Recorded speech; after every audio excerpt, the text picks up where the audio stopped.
அறிவியலால் விளக்க முடியாத ஒரு ஆன்மீக அதிசயம் தெரியுமா? கும்பகோணம் அருகே உள்ள திருநறையூர் நாச்சியார் கோவில் 108 திவ்ய தேசங்களில் ஒன்றான இத்தலத்தில் பெருமாள் சீனிவாசனாக இருந்தாலும் மேதாவி முனிவருக்கு கொடுத்த வாக்கின்படி வஞ்சுலவள்ளி தாயாருக்கே முதல் மரியாதையும் முன்னுரிமையும் வழங்கப்படுகிறது. இந்த முன்னுரிமையை மெய்ப்பிக்கும் விதமாகவே ஆண்டுக்கு 2 முறை நடைபெறும் கல் கருட சேவை அமைகிறது.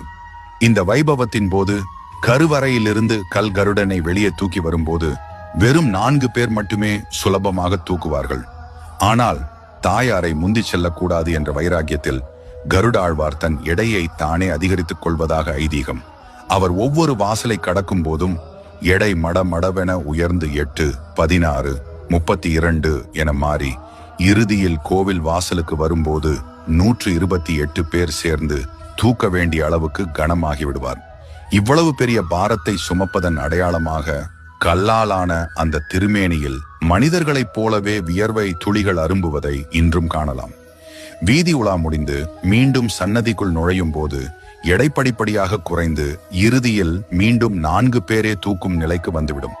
பக்திக்கும் கொடுத்த வாக்குக்கும் ஒரு கல்லே உருகி வியர்க்கும் இந்த அதிசயம் பக்தர்களின் மெய்சில் இருக்க வைக்கும் நிதர்சனமாகும். ஓம் நமோ நாராயணாய.